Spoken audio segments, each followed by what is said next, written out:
Good day to you. The subject for today is in the series of self-integration. Today we're going to be dealing with discomfort.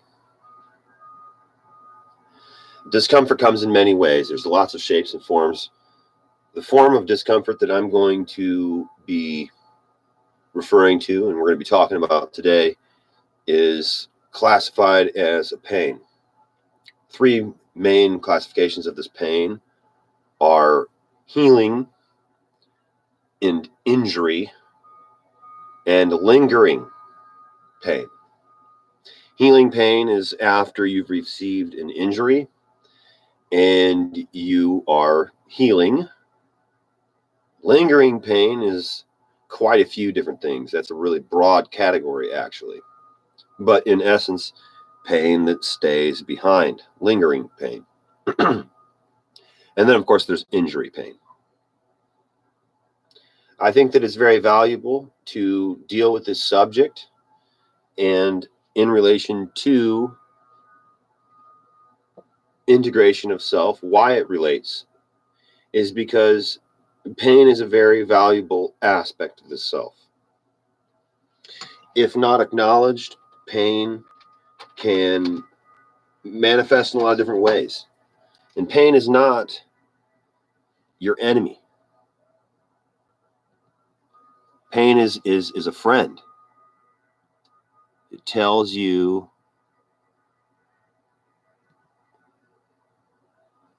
a lot. It tells you where to heal, when to get down, when to work, when to cover your ears. Pain will inform you of a lot. Pain is not something to really run from. The more you run from pain, the more it's going to chase you. It's not going to stop running because pain can't get away from you because it's part of you.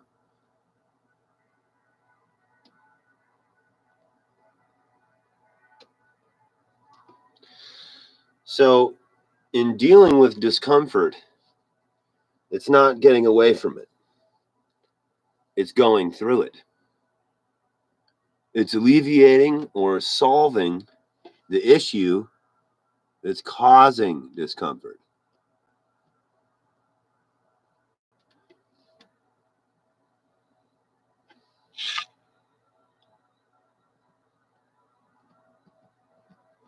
One of the first steps in this process is identification.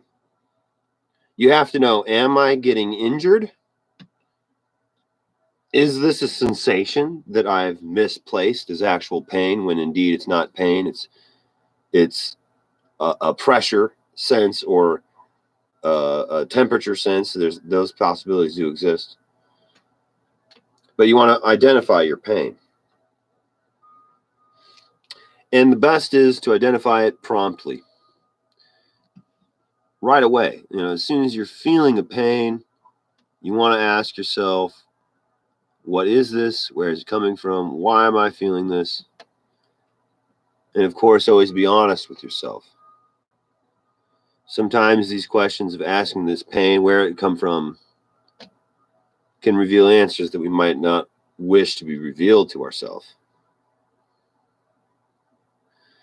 So it's important to go into a healing process with a mind that is open enough to take answers that's going to cause it discomfort, because in order to get outside of where you are right now, sometimes you have to go outside of your boundaries.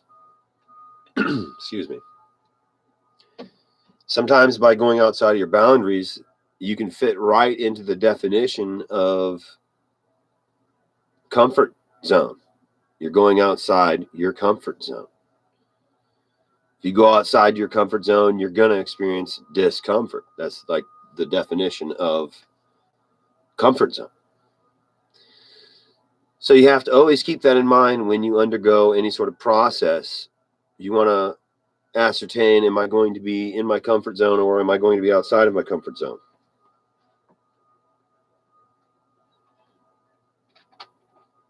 If you're going to be outside your comfort zone, you need to be prepared for the different aspects you're going to deal with when outside your comfort zone.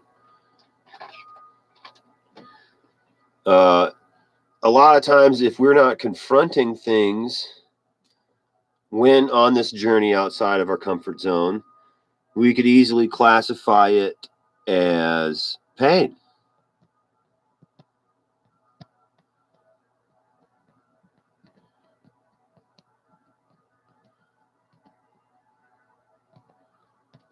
If we classify something as pain because we're not wanting to confront the reality of it, it's still going to kind of follow us.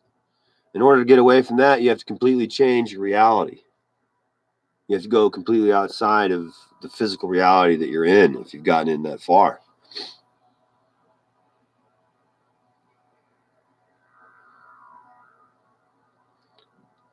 You always have to be honest with yourself about where you're going and where you're at. It really resides in that. Pretty much everything's going to come down to that. Are you being honest with yourself? Because if you're being honest with yourself, you're going to find the answers. Unless the answers are pertained in a detail that's too far outside your field to understand, then you have to go to, an expert or Google or something, some sort of way to track down that data. But for a lot of times, any kind of the real relevant questions to why you're feeling the way you are feeling, you're going to know the answers to.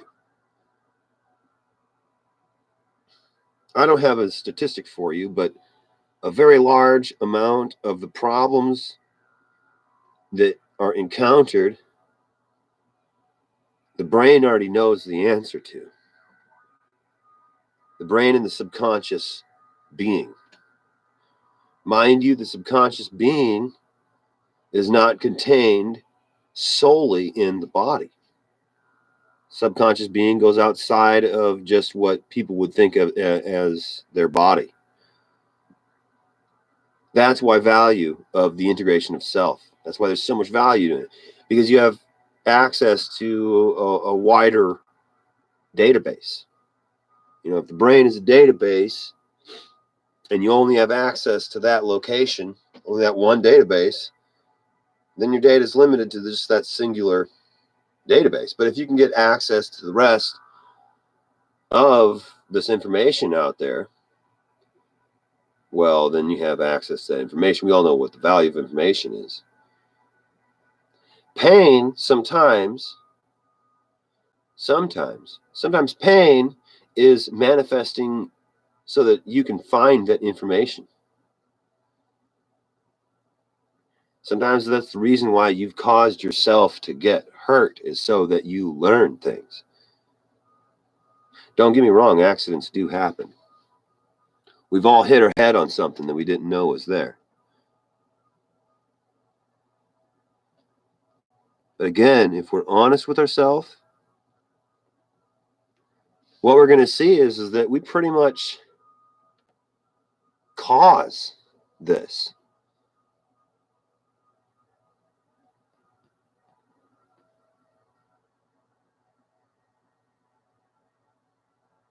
Pretty much cause your injury.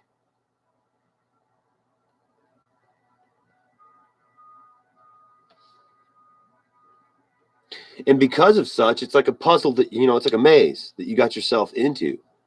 You can get yourself out of it. Now, I'm not offering some sort of magical healing solution that you're going to have a broken leg and tomorrow you're going to be running the marathon again.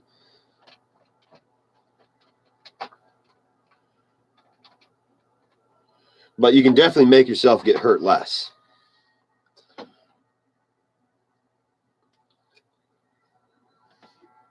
That I don't think anybody could ever disagree with.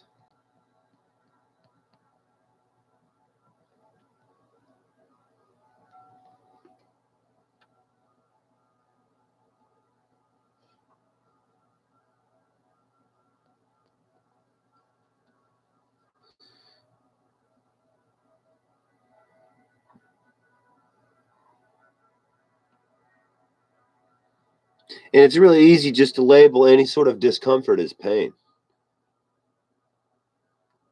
Once your mind gets so used to reacting to something outside of its desired field of outcome as pain, you will begin to react to anything like this. Anything could become painful then.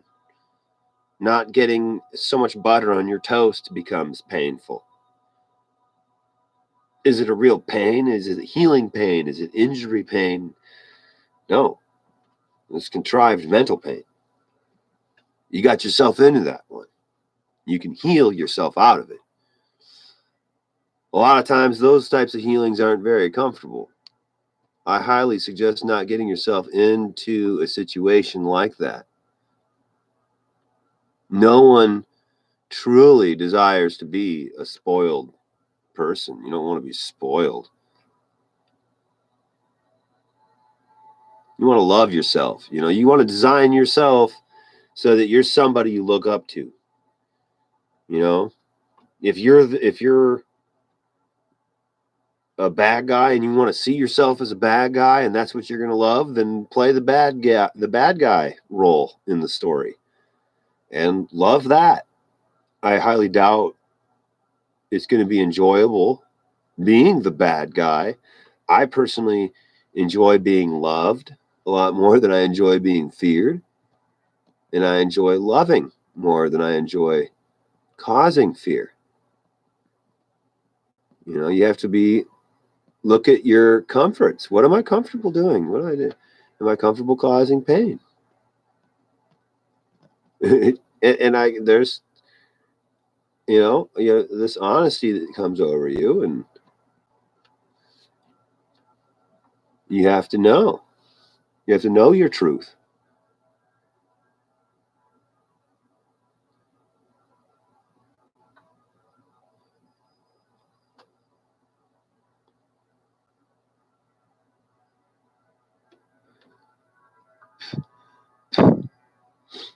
So what I'm doing here is I'm just kind of putting layers. I can see like there's a texture that existed in this line right here, and I'm bringing that texture out by putting a bunch of tiny little dots everywhere.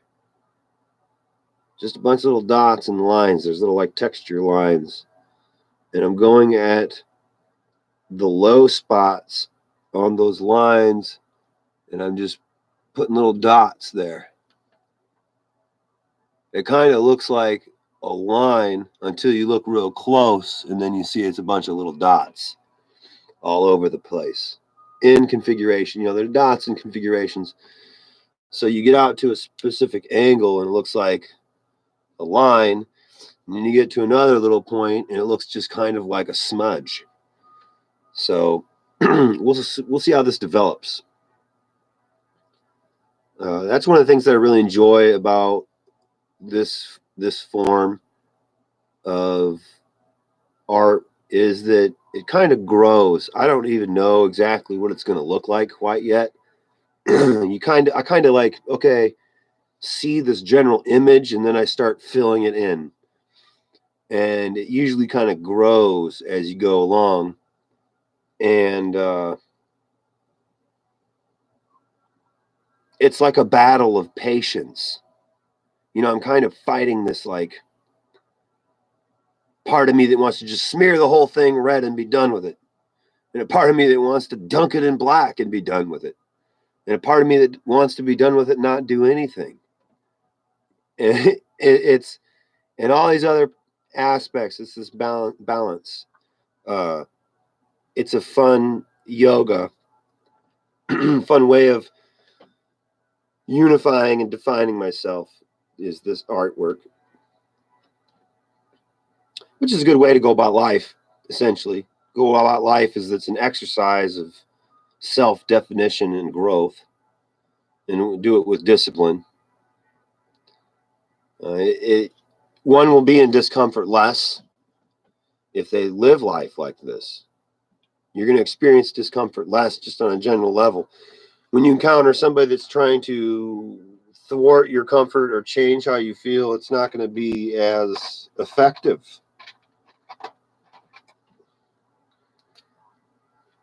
That'll literally have less effect.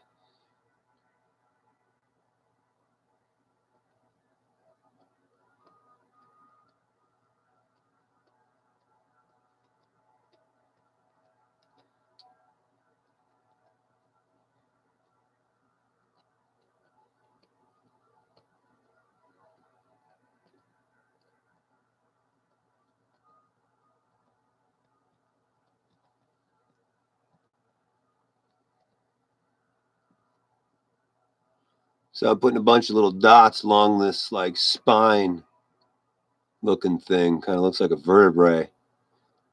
I'm just going to put a bunch of little dots along here on the canvas. Has its natural texture.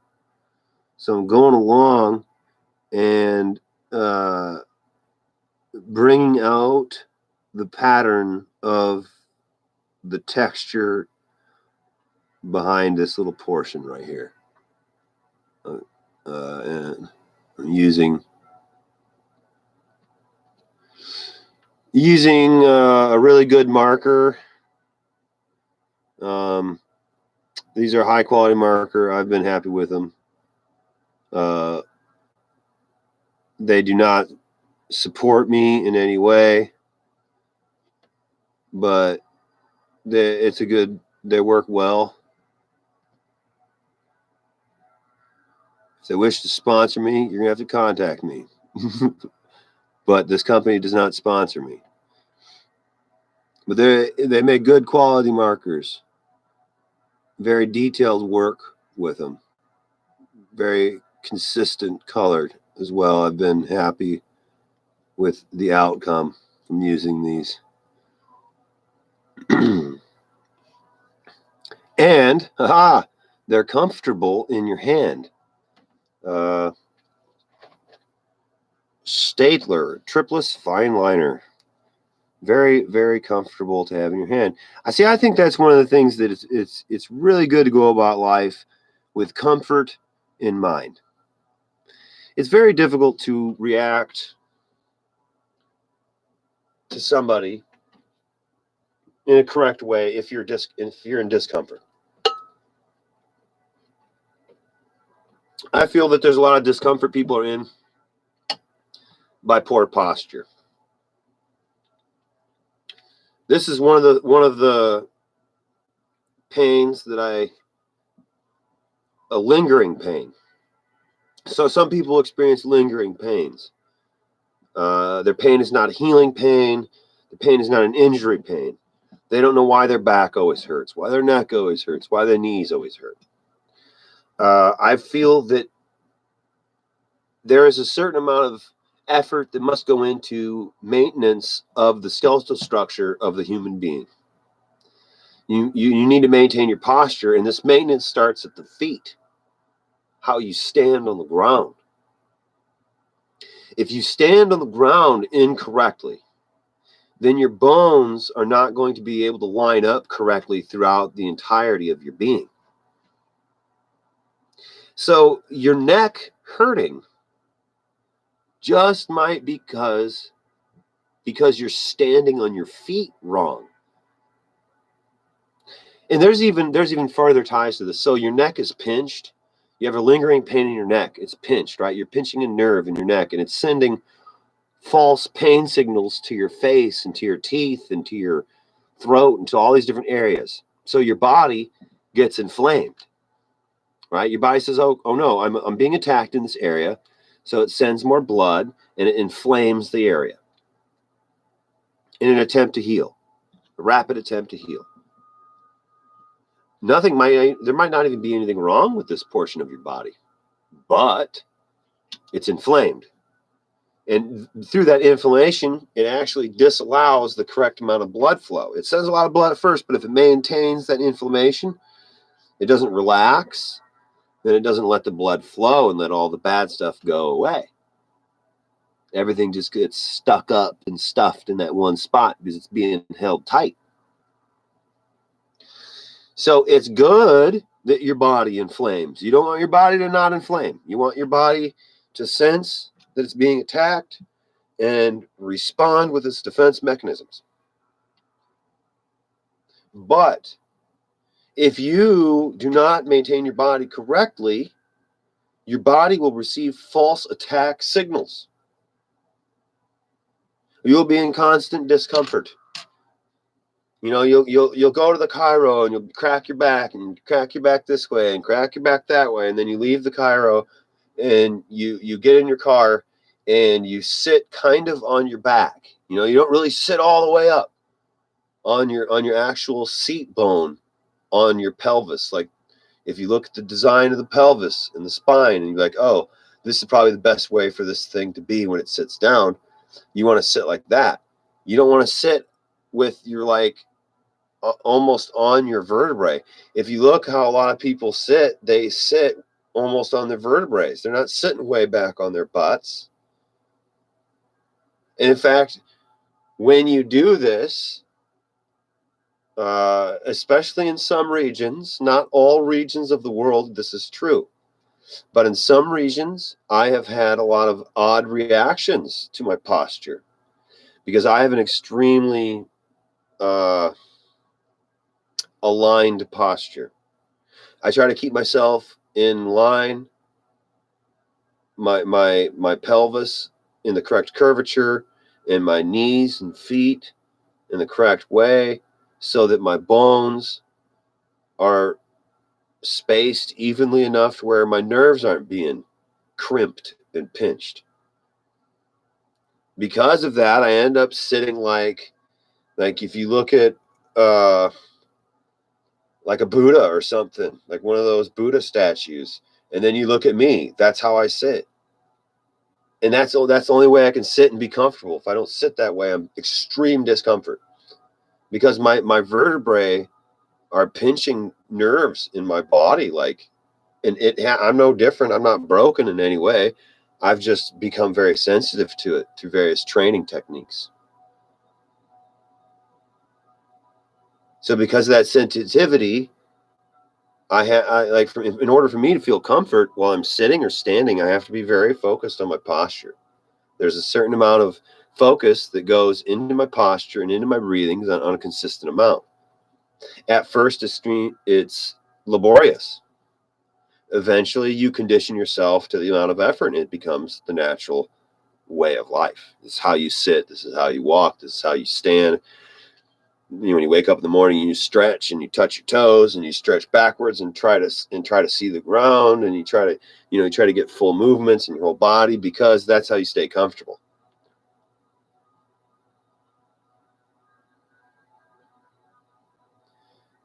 And then if you let's say you have a job, there's people out there that have jobs that are extremely strenuous. I have a very good friend. He's a postal worker. And boy, postal workers are the unsung heroes of the world today. Is the postal worker. A lot of people have no idea what these people deal with and what happens and how strenuous their job actually can be. Mind you, no job has to be strenuous. And with that, all jobs are stressful. I'll say it again. Not one job has to be strenuous, but all jobs are stressful. You can encounter the stressors of life in a comforting methodology. You don't have to go about life in discomfort. And if you do, then you need to get a hold of human resources or one of the developed countries. If you can't get, because you should not be treated like that. There should be no job where you're physically threatened with pain. It's almost like comical that I'm saying that, because it shouldn't even be something that we're thinking, but I know that there are people in the world that are working where they're working because of threat of duress, because their families or their people, and they're becoming more and more rare nowadays. Praise the efforts. It's becoming fewer and far between that people are suffering like that. That type of sustained pain exists. Those bondages, those are very real discomforts. That some clever people have learned how to get people to put themselves in their own cage. That exists as well. It's always good to be aware of things. And at the same time, you might not want to know everything.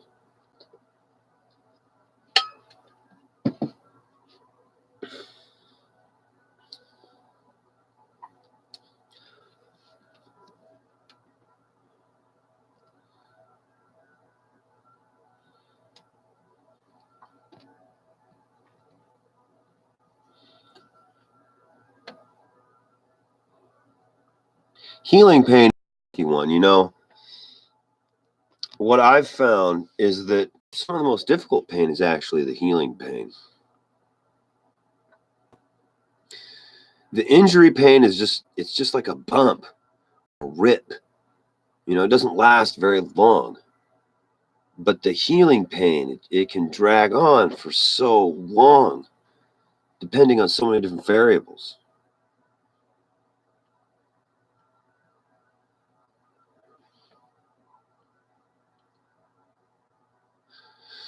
So what you got to do sometimes when you encounter a pain,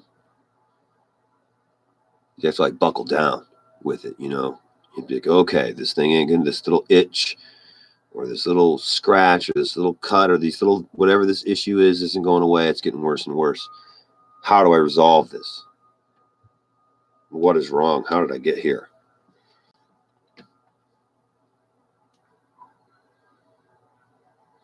And then you go into the pain and you find exactly what's wrong. Is it your elbow? Is it the top of your arm? Is it a topical? Is it an infection and it's just topical? Or it's an infection and it's in the joint? What do I have to do? There's a lot of different ways that healing pain can help you heal. But it has to be confronted. In order for pain to be valuable, it has to be confronted. If you don't confront pain, then it becomes an enemy. It'll be at your door just knocking, just sending texts, being like an obnoxious troll, just sending weird emojis over and over again. You're like, eventually be like, why are you even sending these emojis to me? They don't even make sense. And the pain's going to be like, I don't even know what I'm saying anymore. Everybody just gets confused and scared eventually. And then you're paralyzed. You're not getting anything done. You don't want to get there. It's a very bad place to be. Where you want to be is you want to be playing and dancing and singing and having fun. You don't want to be back here in the medic shop healing. That's not fun. You want to be out there on the dance floor. That's where everybody should be.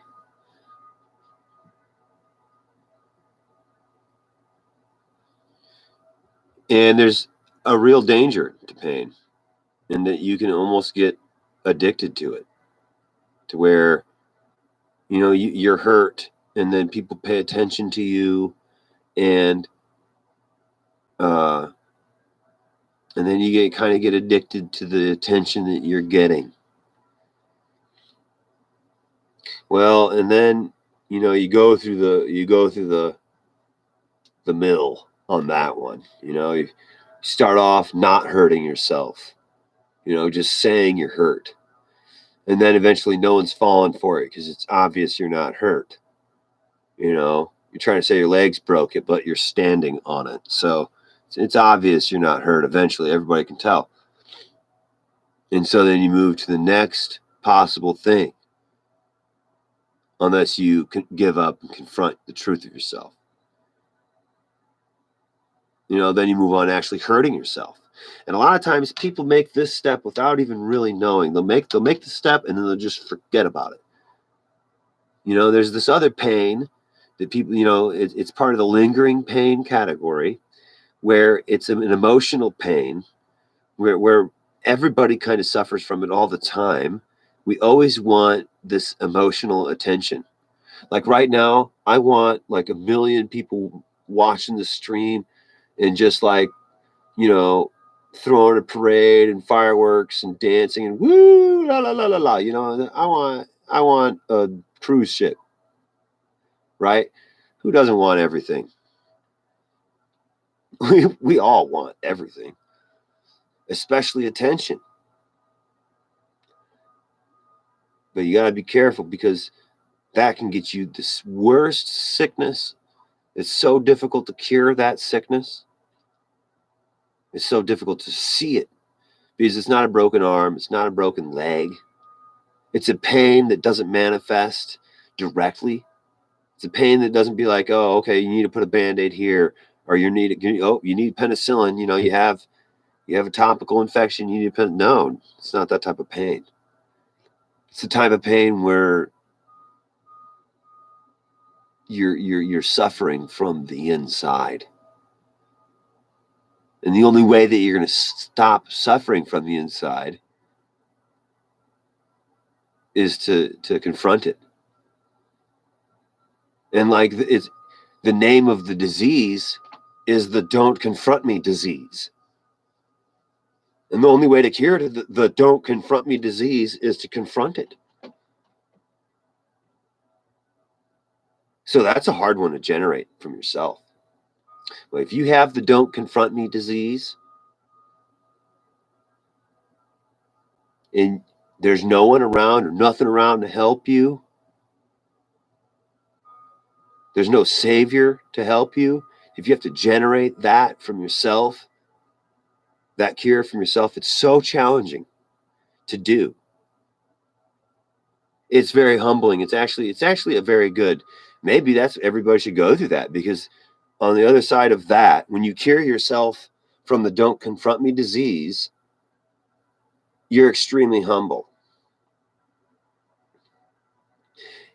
That's really, the medication for the don't confront me disease is humility.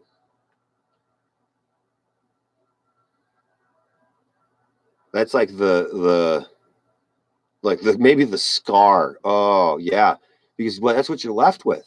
See, after you're cured from the don't confront me disease, you're left with humility. Then you don't have this big wall, and this wall is pain. And this is actually, I might assert something here that might be a little bit outside of any sort of statistical analysis, but I think that this might be one of the greatest measures of social dis-ease is narcissism. That's essentially what I'm talking about here, is narcissism. And I'm calling a cute little name, the don't confront me disease. But it's essentially what I'm talking about is narcissism. And narcissism can lead one down many different paths.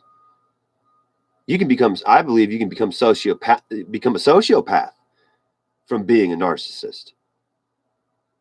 And I say that everybody has a little narcissism in them. We all want to be the center of attention.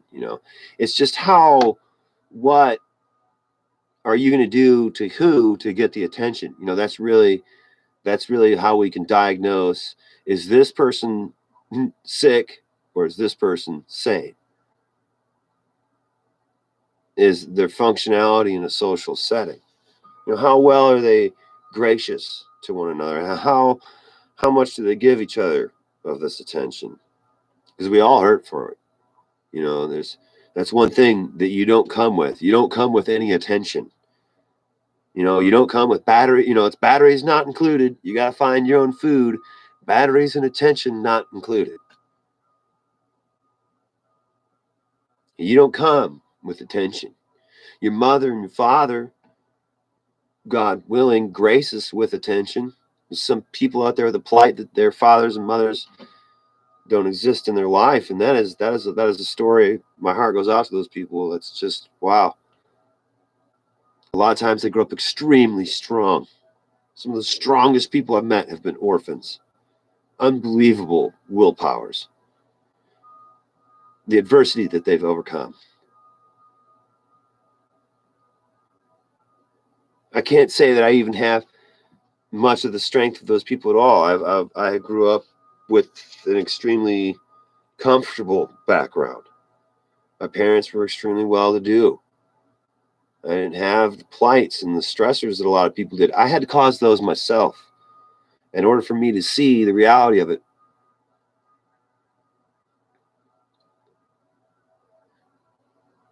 Some people are stuck in it. There are people that are stuck, but a lot of the problem, the fundamental problem is they're not giving themselves the attention that they need to give themselves. You know, the only person that can really give you attention is you. I'll say, hey, do you see that color red right there in front of you? You see that red? And really all I'm saying is, do you see that shade of light that we've both agreed that when I say red, that we look at that shade of light? But your eye is seeing a different shade of light than what I am seeing. We're not seeing the same color red. Like right there, that we both see different red. I see a different red than you. Yet we both call it the same thing. We have an understanding. But if you look at the cellular structure of the eyeball, the retina, and the cones and rods, I don't remember if it's cones or rods, but one of them is specifies in seeing color, and the other one specifies in seeing shade. And they can be configured differently in every single eyeball. So really, you see color different. Everybody sees color different, you know, and we just relate to things on this kind of symbolic level. So really, the only person that's ever really going to understand you is you. We can try to speak pragmatically. This is one of my goals. I've tried to formulate a language that's pragmatic, that's highly understood at a multitude of levels, so that somebody that's very, very low level of English and somebody that has a very high level of English can understand me. I prefer to speak in English. My German is rusty. It's very difficult for me to speak as fluent in German anymore. So I just kind of speak in English now. But it's just sounds. You know, if you had a monkey that had a human's mouth, you could probably train him to say all of our words. You know, they don't have there's a couple areas of the brain that they don't have that are kind of language based, especially in the Wernicke's area. There's some components of the brain that they're lacking, but, you know, speech isn't that, you know, particular. There's birds that can mimic chainsaws and anything.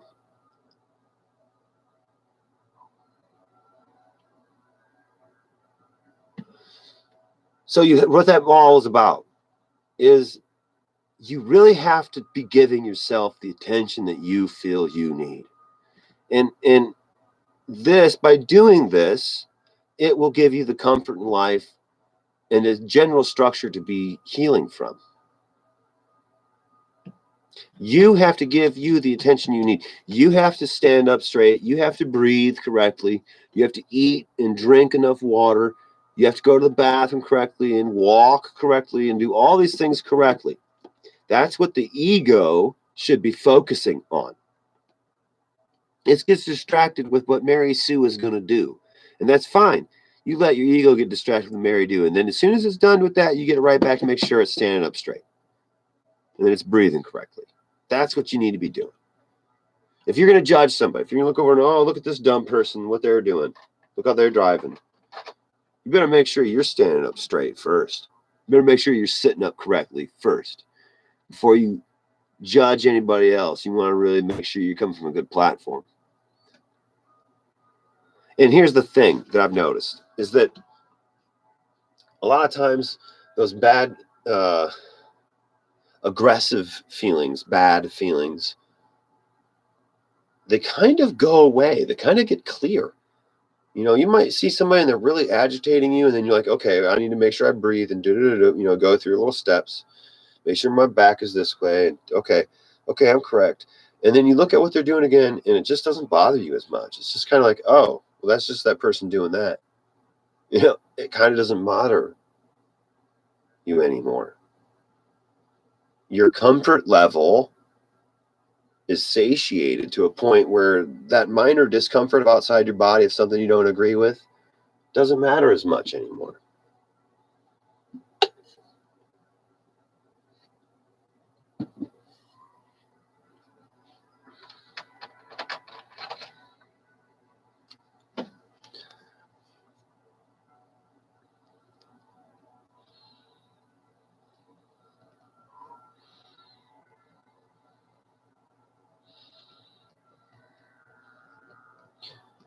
A lot of our discomfort really just comes from us not giving ourselves the right amount of attention, I think.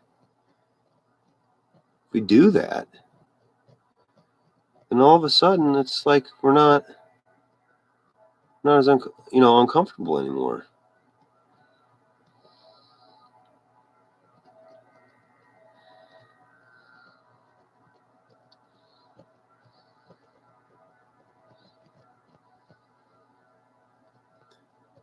All of a sudden it becomes easier to relate, easier to understand things.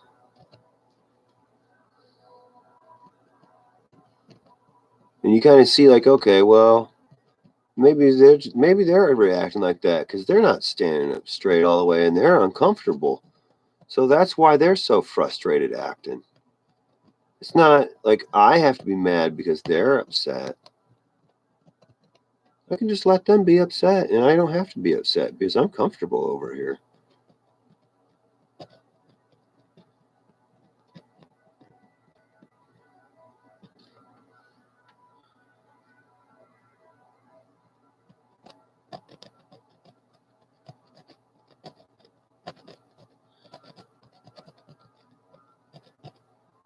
You don't let it matter.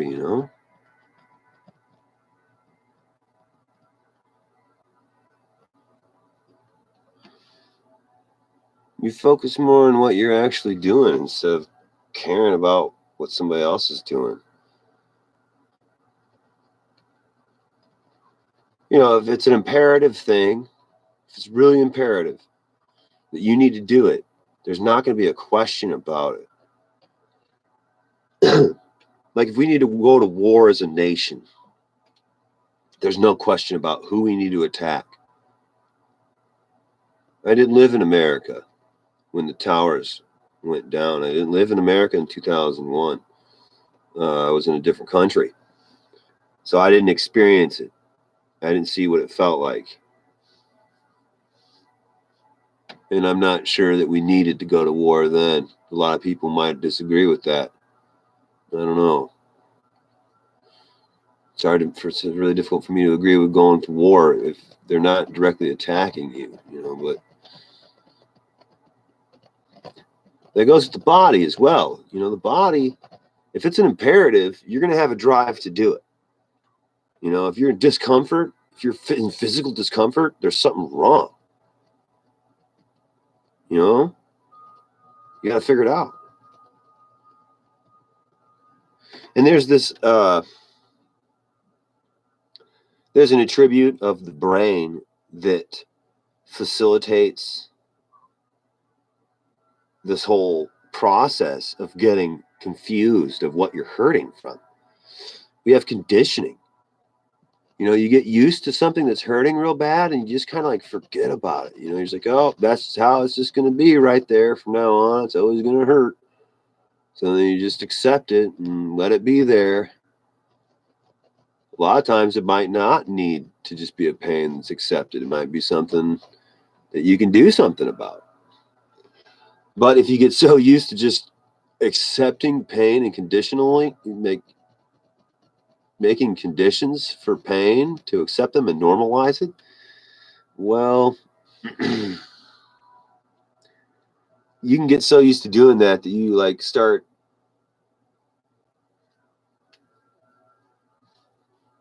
mislabeling pain. You'll think it's this and it's not, it's actually that. There's lots of examples of this, trust me. But it's not a good state to be in. Again, my heart goes out to those people if they're stuck in a state where they're confused about why they're hurting. Just not a very good state to be in. It's very difficult to do anything about that. There's, that's the type of state that to overcome that state, you have to go outside your comfort zone and why is that? Because some states that we get ourselves, some of these pain states that we get ourselves into, we get ourselves there because we're afraid of going outside of our comfort zone. See, in order to grow, you have to go outside your immediate zone. You have to, like, the definition of growing is going outside your comfort zone again. So through life, if you're not growing, you're kind of dying. You're not always getting a little bit this or a little bit that. If you're not growing, you're kind of dying. Stagnant things don't seem to fare well in a dynamic system. And that just, you can take that to electrical theory, architectural, that goes everywhere. Static things do not deal well with dynamic systems. If you try to keep your body static, if you try to keep your mind, you try to keep your soul, you try to keep your being static, meaning unchanging, in a changing environment, you're going to be in discomfort. It's hard to get away from it all then.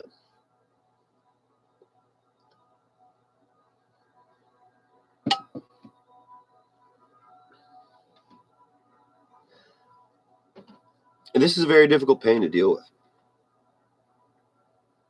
Healing from a broken leg, you can see. Overcoming surgery, you have doctors on your side.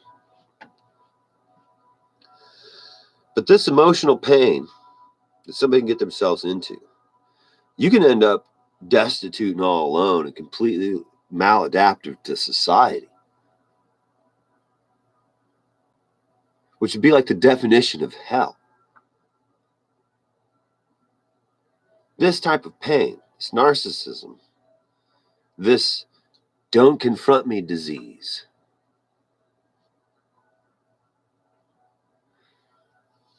it's a dangerous one.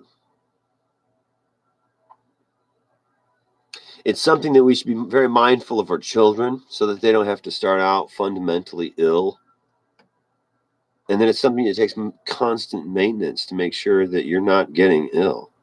There's a lot of illness out here, and narcissism is contagious.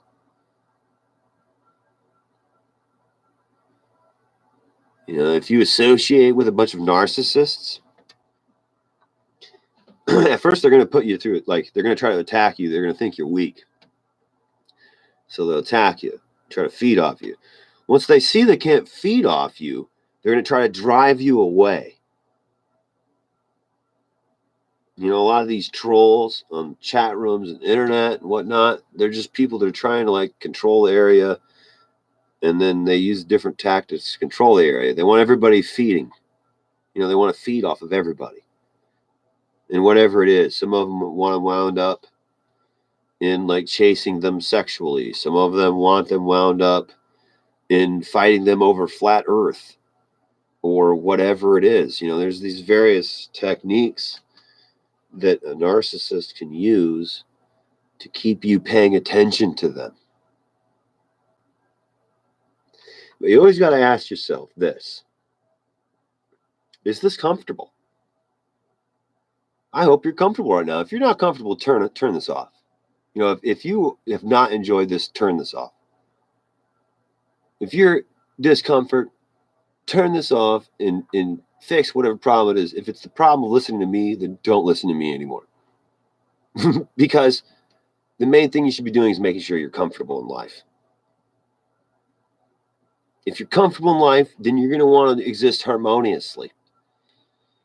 If you want to exist harmoniously, then you're going to have a harmonious environment around you.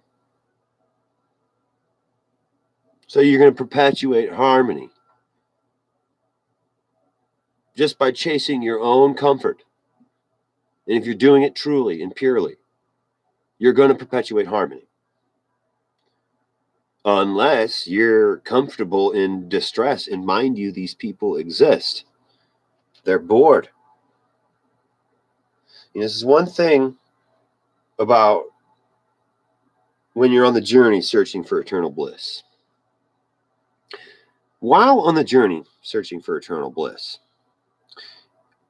if you find it, stop. The first thing you do, stop your journey.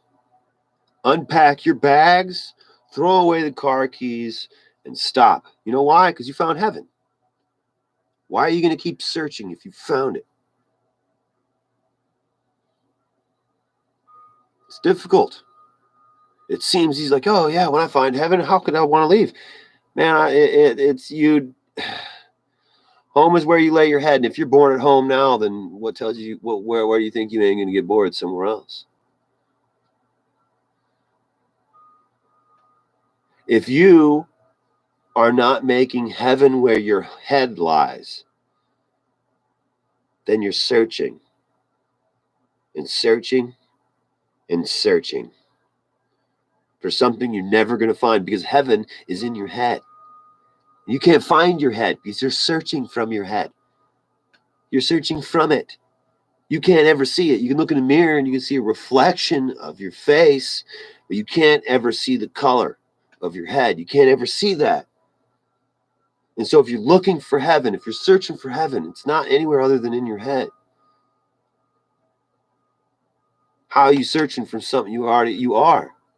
Yet we do it. We can get stuck in this pattern of life, this pain pattern. And mind you, if you're not in pain, then if it's not discomfortable, then don't stop it. Keep doing it. If you're having fun. If you're not, then stop doing it.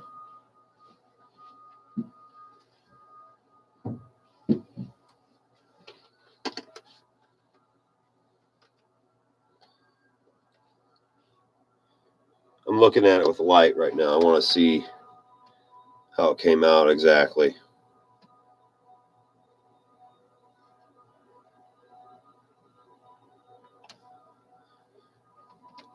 Those little dots are real hard to see. You gotta get up. And then if you get up close, you see they're just like a million little dots all over.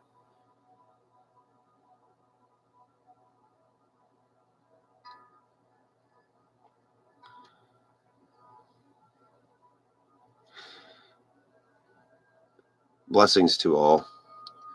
Thanks for watching. Really appreciate it. And I hope that you see where you can strengthen yourself to whatever you found here.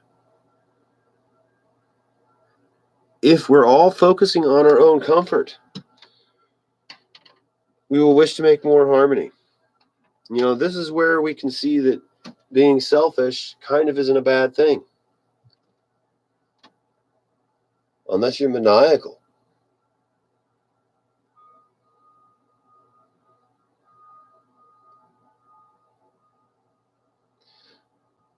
May everybody have a wonderful day. There's a lot more to cover in this, but I feel I've covered enough now.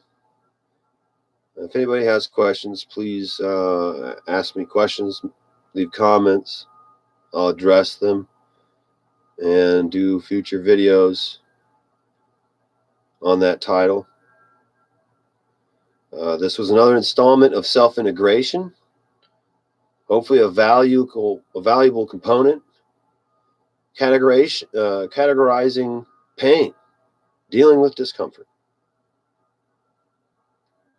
healing pain, injury pain. Those are kind of easy to deal with. Kind of tell it, kind of see what those are. there's that last little phantom thing, a little, what is it, Sometimes it's hard to tell. If you are the cause of your own pain, I really am sending a loving energy to you right now. May you see yourself out of this. May you be surrounded by the information and love to guide yourself to a better way of existing. I wish a good day to everybody. Thank you.